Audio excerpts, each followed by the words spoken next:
Hey everyone, it's Matt with Cruises, Rooms, and Reviews.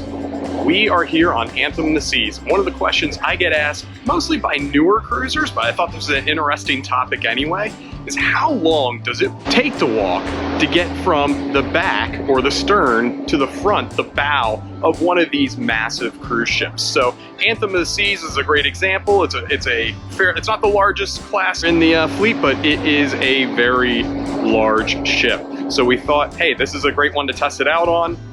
Maybe we'll do this on every ship we go on. Let's give it a go.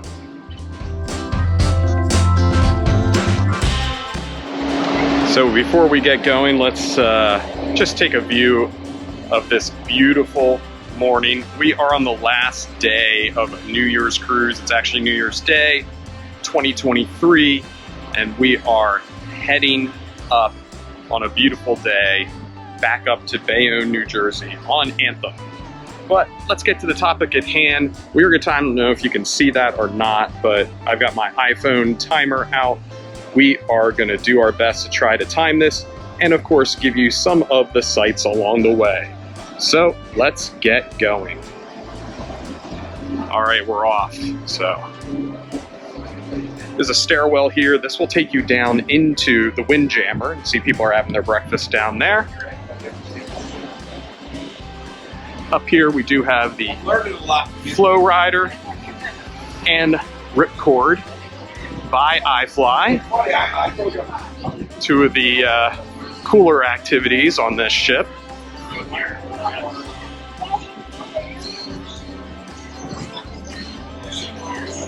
Got the rock climbing wall. And Gigi, the giraffe, right outside the Seaplex. These are the pods that stick out from the Seaplex. Inside of them, you have ping pong tables, air hockey, and other activities. And below, you do have the actual Seaplex itself, where you can play basketball, ride bumper cars, do all kinds of different activities. It's a unique feature, the Seaplex, to the Quantum class of ships. So Anthem in the Seas is the second of the Quantum class of ships. It's for the most part virtually identical to Quantum, the first one. And it primarily sails out of Bayonne, New Jersey during the warm months.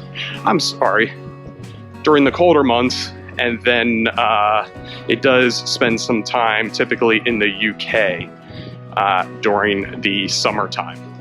And a bunch of other ships will come into Cape Liberty during that time. There is a lot of wind today, so hopefully my GoPro is doing its job. So now that we've gotten past the Seaplex, we're up towards the front. You can see the North Star, another unique feature to the Quantum class of ships, is going right now.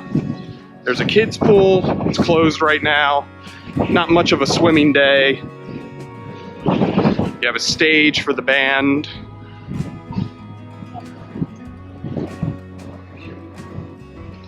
And this is the main pool here.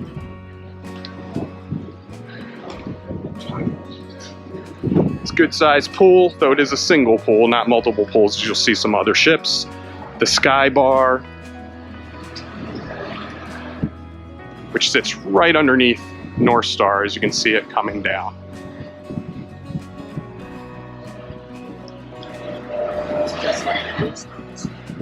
So we're moving along. Of course, this is my walking pace, might be different than yours. Another cool feature of the Quantum class, not sure if you can see in these windows, is the indoor pool. And this is not a solarium. This is just a general use indoor pool that pretty much anyone can use at any age. Got some whirlpools, so on and so forth in there. There is a solarium further front, which we'll see the windows for that up ahead. That is a 16 years of age and over pool. So now we're getting towards the bow or the front of the ship. Very windy through here, so hopefully my voice is coming through. And one of the more, I would say this is the one disappointing aspect of this ship and the design is you get up here and there's no views. You really have to go to the solarium to get the very nice forward views from the ship. but we're at the front and stop. 3 minutes and 43.23 seconds to walk at my normal pace from the back of the ship to the front. All right, let's get out of this wind. Oh my goodness, it's windy up here at the front. You can see those are the windows there that go down into the solarium that I was speaking about earlier. But that is how long it takes to get from the stern to the bow. I hope this was interesting for everyone. If it was, definitely hit that like button, and also let us know what you think in the comments below. Also, check out the rest of the Cruises, Rooms, and Reviews channel, and make sure you subscribe so you don't miss any of that future cruising content. This is Matt from Cruises, Rooms, and Reviews. Happy cruising, everybody.